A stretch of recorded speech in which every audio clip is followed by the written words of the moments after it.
Iba pang balita, nagkatanggap na ng tulong ang mga biktima ng nahulog sa bangin na bus sa Antique. At may detalye dyan si Christopher Tirambulo. Christopher.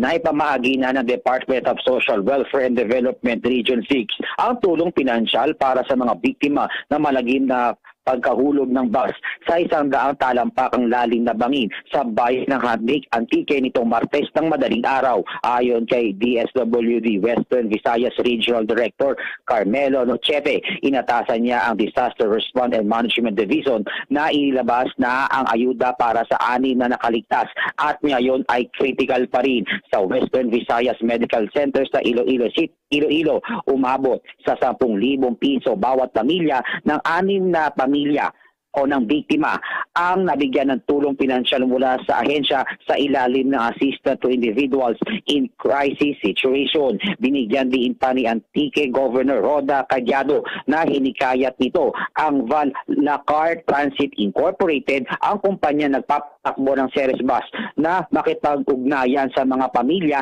lalong-lalo na sa mga pasyente na inilipat ng pagamutan, habang inihayag ni Antique Provincial Disaster Risk Reduction and Management Office Head Roderick Train na umakyat na sa 18 ang napaulat na nasawi. Dagdag pa ng PDRRMO na nanatili na kritikal ang 6 na pasahero habang 4 ang stable na.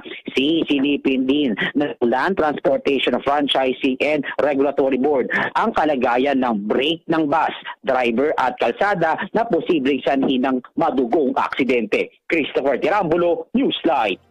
Maraming salamat sa ulat na yan, Christopher Tirambulo. Newsline.